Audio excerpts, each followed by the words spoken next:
सभी पत्रकार बंधुओं को रक्षाबंधन की और पूरे देश में सभी नागरिकों को रक्षाबंधन की शुभकामनाएं। मेरा नमस्कार। आज की प्रेस वार्ता, जैसा हमने देखा, नेता प्रतिपक्ष राहुल गांधी,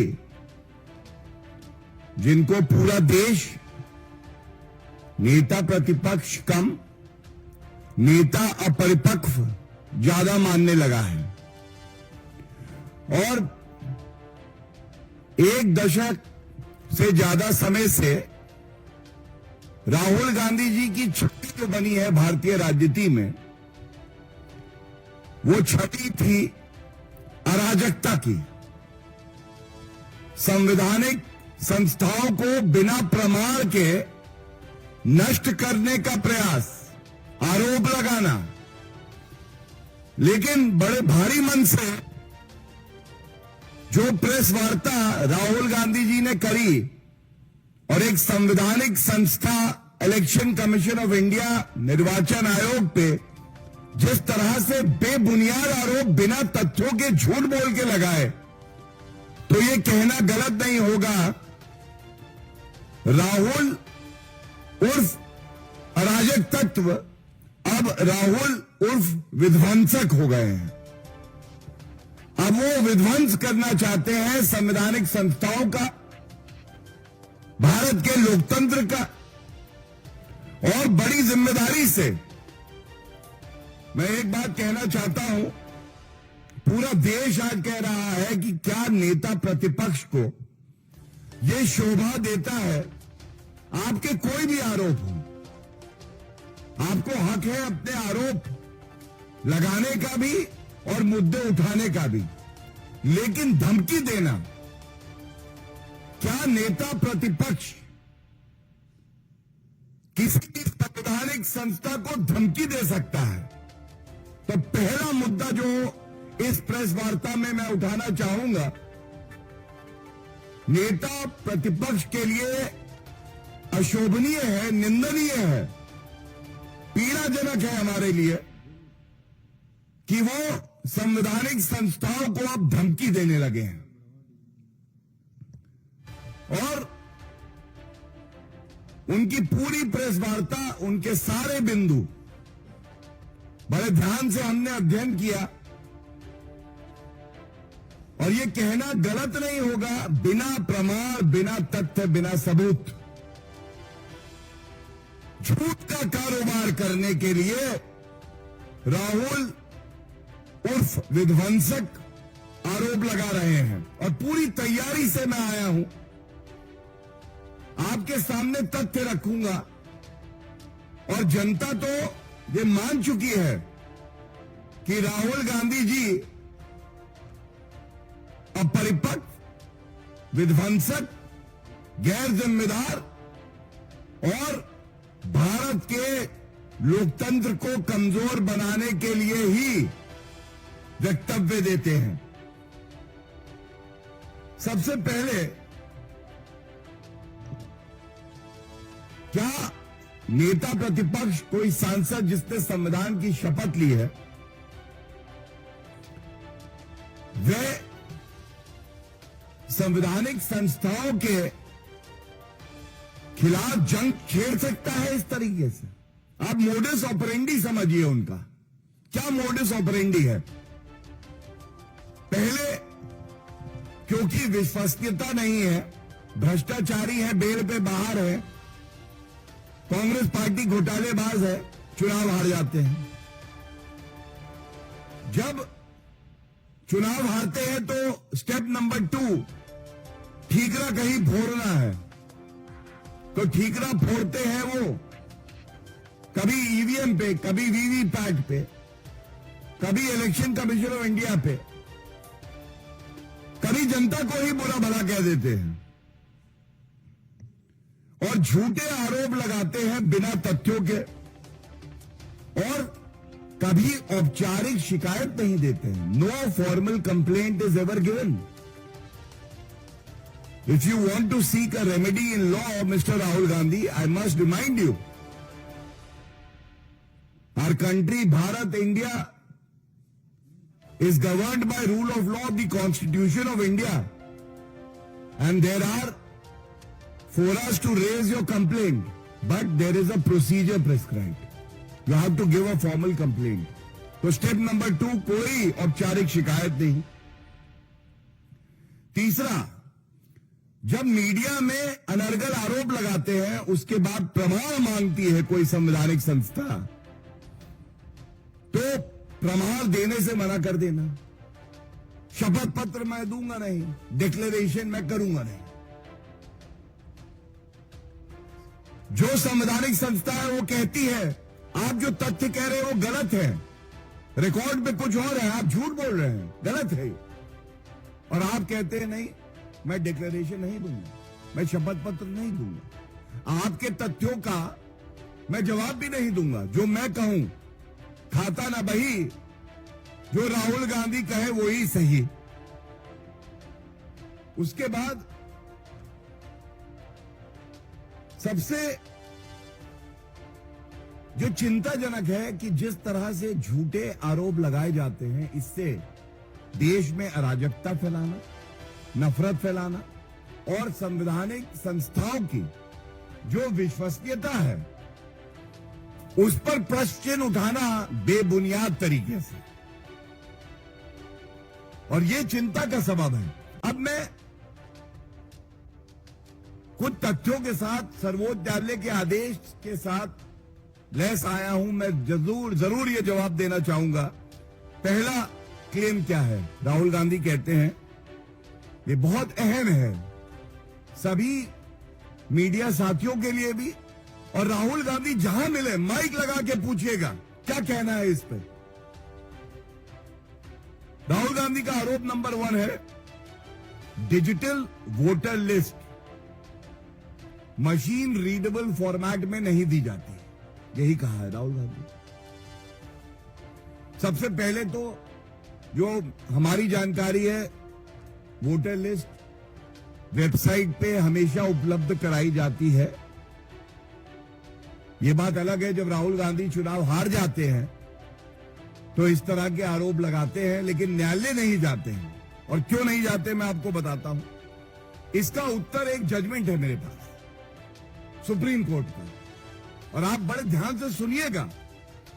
यह बात है 2018 12 अक्टूबर का जजमेंट, और ध्यान दीजिए कौन गया था सर्वोच्च न्यायालय?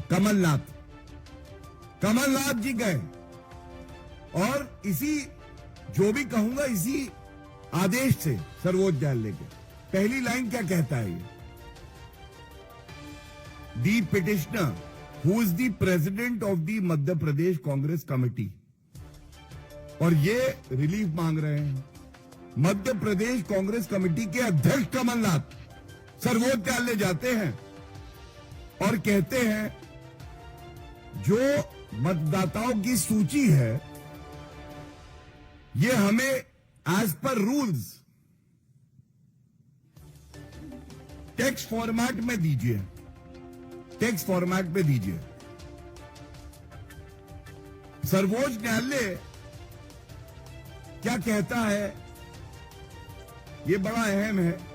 सबसे पहले निर्वाचन आयोग की विश्वसनीयता. एक तरफ झूठे, मक्कार, ओछी, घटिया राजनीति करने वाले राहुल गांधी नेता प्रतिपक्ष, जिनके शब्दों में इतना वजन नहीं है कि उस पर कोई टिप्पणी करी जाए, और एक तरफ हमारे देश का सर्वोच्च न्यायालय ये कहते हैं निर्वाचन आयोग किसी पार्टी की बी टीम है. और मैं पढ़ता हूं एक पंक्ति इस आदेश से सर्वोच्च न्यायालय क्या कहता है. There is no doubt about the bonafides of election commission of India. It is a matter of record that in the last 25-30 years Election Commission of India has built up the reputation of an impartial body which tries to hold fair elections. It is a constitutional authority and has been discharging its functions quite satisfactorily. This is what the Supreme Court says. The important takeaways are no doubt about the bona fides of the Election Commission of India. उनकी मंशा पर शक नहीं किया जा सकता।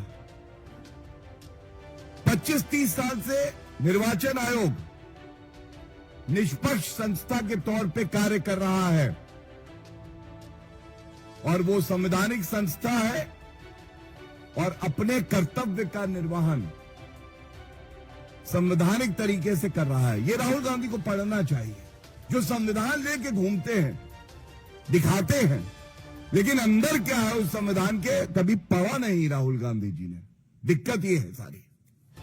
इसके बाद जिस मुद्दे पे पहला आरोप लगा है मैं वो पढ़ देता हूं। सर्वोच्च न्यायालय ने क्या तय किया? सर्वोच्च न्यायालय ने तय किया, it is for election commission of India to decide about the format in which the draft electoral roll is to be published. और ये क्यों, मैं इसका सारांश बता देता हूं। जब इलेक्टोरल रोल, जो हम जानते हैं कि कई लाख पन्नों पे चला जाता है, तो उसकी पीडीएफ कॉपी इमेज में ये दे दी जाती है। इनका कहना था कि वो सर्चेबल हो टेक्स्ट फॉर्मेट में। तो सर्वोच्च न्यायालय ने ये पाया, एज पर द रूल्स, जो भी रेलेवेंट रूल्स हैं, कि कोई आवश्यकता नहीं है, ये जो आप आरोप लगाते हैं और आपकी जो याचिका में प्रेयर है निराधार है। इलेक्शन कमीशन ऑफ इंडिया कानून का पालन कर रहा है, बिल्कुल स्पष्टता से कहा। और इसके बाद एक और लाइन में पढ़ दूं, we are therefore of the opinion that the format in which the draft electoral roll is supplied to the petitioner fulfils the requirement contained in the election manual. जिस तरीके से निर्वाचन आयोग इलेक्टोरल रोल को उपलब्ध करा रहा है सभी पार्टियों को, वो कानून संगत है, संविधान संगत है। इट मे बी एडेड, और ये बहुत अहम है, अगर कांग्रेस पार्टी जो कि चुनाव हारती है क्योंकि विश्वसनीयता नहीं है और उनको लगता है कि उनको इलेक्टोरल रोल को बदलना है, तो सर्वोच्च न्यायालय ने भी कहा, और इसको मैं आपके समक्ष रखूंगा। सर्वोच्च न्यायालय ने कहा, it may be added that if the petitioner so wants he can always convert it into searchable mode, which of course would require him to put his own efforts. आप भी मेहनत करिए, आप बदल सकते हैं उसको, आज टेक्नोलॉजी है। अब राहुल गांधी जी अगर टेक्नोलॉजिकली साउंड नहीं है तो इसमें भारत का लोकतंत्र कुछ नहीं कर सकता, लेकिन बदला जा सकता है, ये सर्वोच्च न्यायालय कह रहा है। तो इसलिए पहले मुद्दे पे मुंह की खाई, गलत तथ्य बोल के गलत आरोप लगाना राहुल गांधी की आदत है। दूसरा, राहुल गांधी जी पुनः अपने विध्वंसक अवतार में कहते हैं सीसीटीवी फुटेज जो है ये नष्ट कर दिया गया। कोई भी चुनाव हो, सीसीटीवी फुटेज नष्ट कर दिया जाता है, कोई प्रमाण ना बचे। मैं इतना ही कहूंगा, अपरिपक्वता की पराकाष्ठा। कानून हम पढ़ेंगे नहीं, मेहनत हम करेंगे नहीं, आरोप हम पूरे लगाएंगे। और ठीक है, राहुल गांधी अपरिपक्व हैं, मेहनत नहीं करना चाहते, पढ़ना लिखना नहीं चाहते, लेकिन अधिवक्ताओं की एक फौज है कांग्रेस पार्टी में। चुनौती दे रहा हूं, क्यों नहीं उत्तर देते इस बात का? हमारे देश का कानून ये कहता है 45 दिन तक, 45 डेज के लिए जो वीडियो फुटेज है उसको प्रिजर्व किया जाता है। तो सवाल यह आता है कि 45 दिन के बाद क्या होता है? राहुल गांधी जी, क्या आपको जानकारी नहीं है? अगर election petition, representation of people's act, जो हमारे देश का कानून है, उसमें याचिका दायर कोई कर दे कि भाई मुझे आपत्ति है, चुनाव सही नहीं हुआ, तो वो फुटेज जो है प्रिजर्व कर लिया जाए 45 दिन के बाद भी, और न्यायालय आदेश दे सकता है। तो ऐसा नहीं है कि 45 दिन के बाद सारा फुटेज नष्ट कर दिया गया। अगर आप सजग हैं और आपको लगता है कि चुनाव कहीं ठीक से नहीं कराया गया, तो आप पहली चीज तो इलेक्शन पिटीशन फाइल करेंगे, और आप जब फाइल करेंगे तो वो video footage, CCTV footage preserve कर लिया जाएगा, न्यायालय आदेश दे सकता है। तो क्या राहुल गांधी जी को ये बात नहीं पता है? क्या राहुल गांधी जी को यह भी नहीं पता है कि जब चुनाव हो रहे होते हैं तो जो प्रत्याशी होते हैं उनके पास एक्सेस होता है, सीसीटीवी फुटेज देख सकते हैं वो? क्या नहीं पता राहुल गांधी को? और सबसे महत्वपूर्ण बात यह है, निर्वाचन आयोग इस कानून के तहत क्यों चल रहा है और हमारे जो कानून है देश के वो ऐसे क्यों हैं? जो राइट टू प्राइवेसी है, ये बहुत बड़ा राइट है, ये फुटेज जो है मिसयूज ना हो, किसी भी नागरिक को इससे तकलीफ ना हो, यह सुनिश्चित करने के लिए भी है। तीसरा, राहुल गांधी जी ने कहा फर्जी वोटिंग और मैनिपुलेशन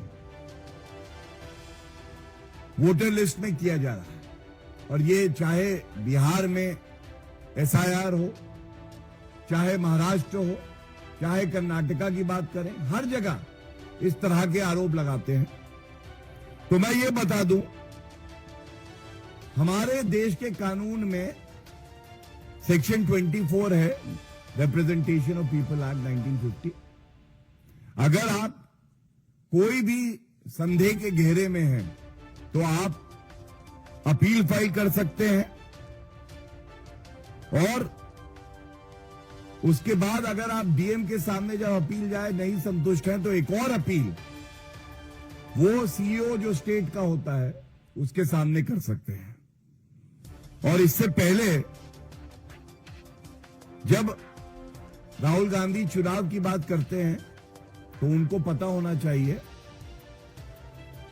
36 राज्य और यूनियन टेरिटरीज चुनाव खत्म हुए और कोई भी अपील एक प्रदेश को छोड़ के नहीं फाइल की गई। एक प्रदेश केवल था जहां पे फाइल की गई थी। और ये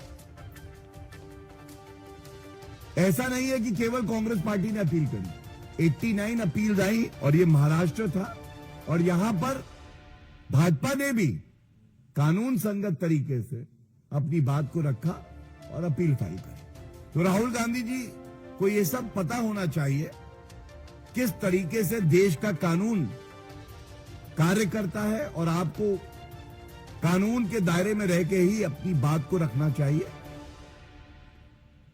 अंत में एक है थ्रेटनिंग ऑपोजिशन पार्टीज, ये चार्ज लगाया है, और निर्वाचन आयोग एजेंट है एक पार्टी का, ये कहा है राहुल गांधी ने। इन दोनों का उत्तर मैं दे दूं। सबसे पहले तो राहुल गांधी जी धमकी देने का काम अगर कोई कर रहा है निर्वाचन आयोग को तो वो आप स्वयं कर रहे हैं, आपके प्रवक्ता कर रहे हैं।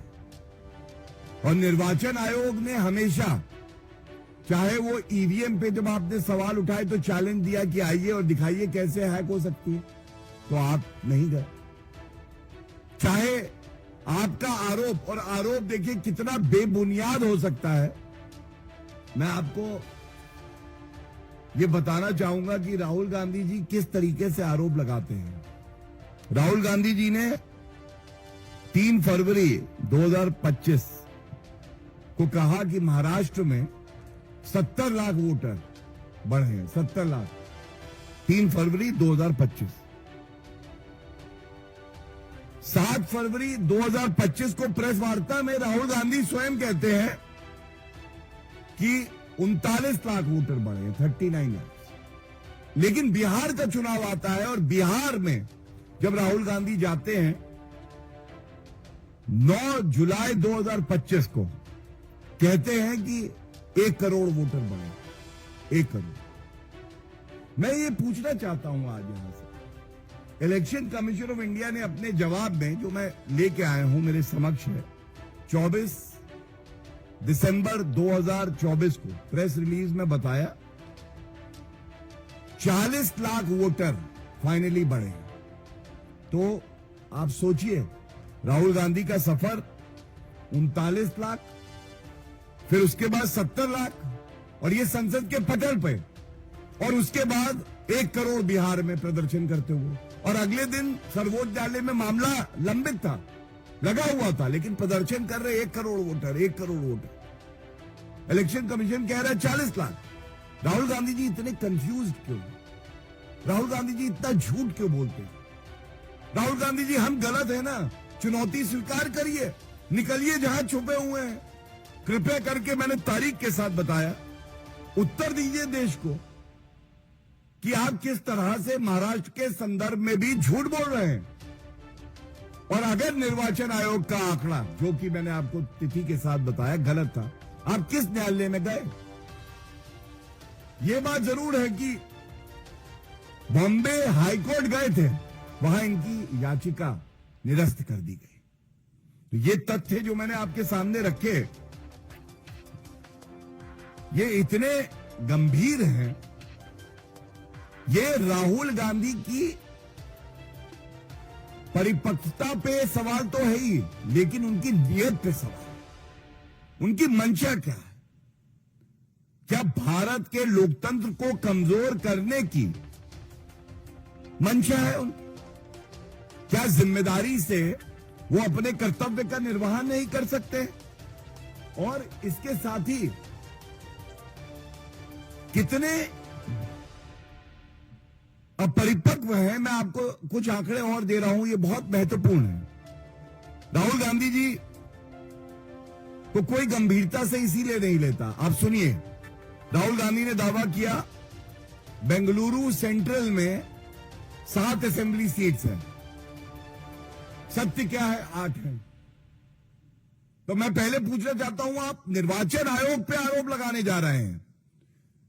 केजी का बच्चा जानता है आरोप लगाओ तो पहले तथ्य चेक करो, सही होने चाहिए। देश भर के सामने निर्वाचन आयोग को धमकी दे डाली, गलत शब्द कहे, अभद्र भाषा का इस्तेमाल किया, और आपको यह तथ्य नहीं पता है कि वहां सीटें 7 है कि 8 है। क्या उनकी गंभीरता पे सवाल नहीं उठेगा? उसके बाद उन्होंने कहा बेंगलुरु सेंट्रल में केवल 1 सीट बीजेपी जीती, महादेवपुरा। फैक्ट क्या है? 8 सीटें, 7 नहीं, 5 कांग्रेस जीती, 3 बीजेपी जीती। अपरिपक्व, झूठ बोलने वाला। तीसरा, उन्होंने एक व्यक्ति का नाम लिया, आदित्य श्रीवास्तव, कहा कि उसका वोट 4 जगह पे। निर्वाचन आयोग ने उत्तर दिया कि उसका वोट केवल और केवल महादेवपुरा कॉन्स्टिट्यूएंसी में, और कहीं नहीं। इसी तरह से एक और व्यक्ति का उन्होंने नाम लिया, उसका वोट इन्होंने कहा 3 जगह पे है। निर्वाचन आयोग ने कहा 1 जगह। तो 4 गलतियां बता चुका हूं। और 5वीं, इन्होंने कहा कि 2024 के लोकसभा चुनाव में कांग्रेस पार्टी बेंगलुरु सेंट्रल जीत रही थी और वोटों की चोरी हो गई। तथ्य क्या है? 2009 में यह सीट अलग से बनी, और उसके बाद से हर चुनाव में भारतीय जनता पार्टी वहां विजयी हुई। हर चुनाव में 2009, 2014, 2019 और 2024। राहुल गांधी जी कह रहे नहीं, कांग्रेस जीत रही थी, वोटों की चोरी हुई। तो मैं एक बात जरूर कहूंगा, अगर निर्वाचन आयोग पे आपको विश्वास नहीं, सर्वोच्च न्यायालय का मैंने जजमेंट पढ़ा, विश्वास नहीं, एक काम करिए राहुल गांधी, सबसे पहले अपनी सदस्यता जो है लोकसभा की, उससे इस्तीफा दीजिए। प्रियंका गांधी वाड्रा जी, आप भी सुन रही होंगी, आप भी इस्तीफा दीजिए। सोनिया गांधी जी, आप भी इस्तीफा दीजिए। और कर्नाटका, तेलंगाना और हिमाचल, जो 3 मुख्यमंत्री हैं कांग्रेस पार्टी के, ये तुरंत इस्तीफा दें। क्यों? क्योंकि उसी निर्वाचन आयोग पे आप सवाल उठा रहे हैं, कह रहे धांधलेबाजी होती है। तो कम से कम नैतिकता के आधार पर पहले इस्तीफा दे दीजिए, और उसके बाद सर्वोच्च न्यायालय जाइए, उच्च न्यायालय जाइए, जनता के बीच में जाइए। लेकिन ये नहीं चलेगा मीठा मीठा गप-गप, कड़वा कड़वा थू-थू। Whatever suits me, I accept it. whatever is inconvenient, I will reject it. I will cast aspersions on the EC. This will not work. And let me end by also just giving quick facts about the Bihar SIR. अभी तक 8 दिन पूरे हो गए हैं objection के। हम सब जानते हैं कि डेडलाइन जो ऑब्जेक्शन देने की है ये 1 सितंबर 2025 तक है। आज 9वां दिन चल रहा है। कांग्रेस पार्टी, आरजेडी, वोटों की चोरी, मतदाताओं के लिए अच्छा नहीं, कितने ऑब्जेक्शन दिए इन पार्टियों ने। आप जान के अचंभित रह जाएंगे, एक भी नहीं, zero objection from these political party. अगर आप कहते हैं गलत हो रहा है तो कम से कम ऑब्जेक्शन तो देते नहीं। और इसकी वजह क्या है? ये सब प्रोपेगेंडा केवल और केवल मीडिया में सुर्खियां बटोरने के लिए।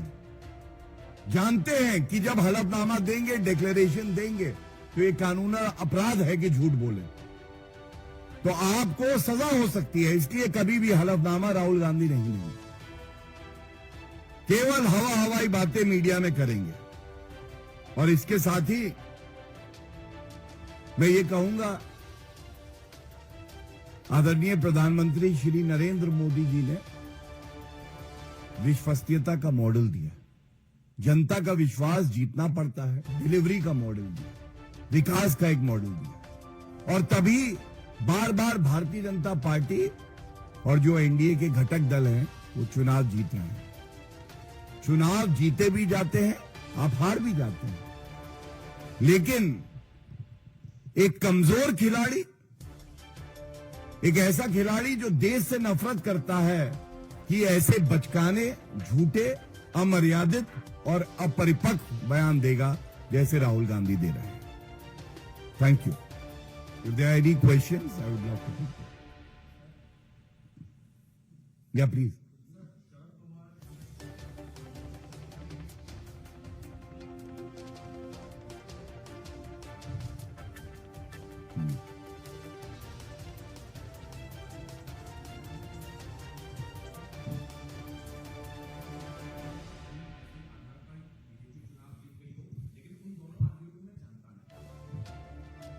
देखिए, क्योंकि आपने भी जो प्रश्न किया है ये जुड़ा हमारे इलेक्शन से ही है, मैं इतना कहना चाहूंगा कि अगर ऐसे व्यक्ति होते हैं जो इस तरह की टिप्पणी करते हैं, तो ये लोग राहुल गांधी और शरद पवार के पास ही क्यों जाते हैं सबसे पहले? इसका मतलब घोटालेबाज पार्टी कांग्रेस पार्टी, और ये लोग जिनकी कोई विश्वसनीयता नहीं है, कोई प्रमाण नहीं है, सिर्फ क्लेम्स हैं, ये लोग कांग्रेस पार्टी और शरद पवार जी जैसे लोगों को ही ढूंढते हैं। दूसरा, मुझे नहीं पता, लेकिन शरद पवार जी से ये सवाल जरूर पूछिएगा।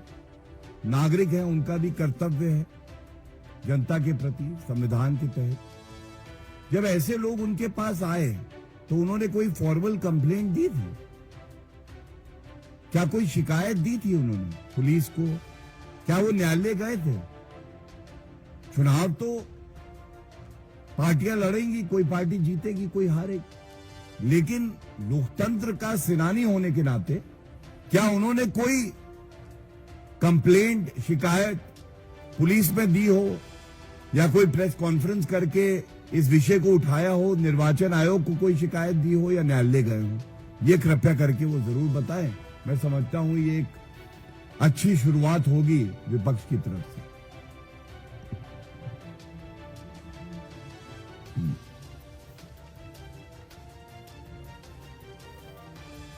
इस टॉपिक पे पहले और कोई सवाल हो उसके बाद। Any other questions on the today's PC topic? आज हो गया, धन्यवाद। कोई प्रश्न नहीं है, अब आप पूछिए।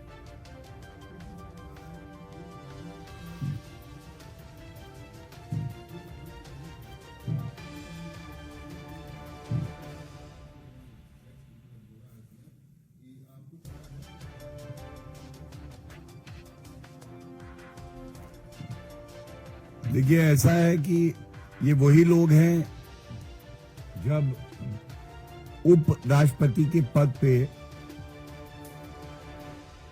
ये लोग सवाल उठा रहे थे उन पर, आज इन्हें चिंता हो रही है। लेकिन मैं as a matter of principle एक बात जरूर कहूंगा, हर नागरिक, हर व्यक्ति भारत के मजबूत लोकतंत्र में सुरक्षित है। अगर कोई नहीं सुरक्षित तो वो विध्वंसक लोग जो कि लोकतंत्र को तार तार करना चाहते हैं, आतंकवादी, भ्रष्टाचारी, नक्सलाइट, ये सुरक्षित नहीं है। प्लीज।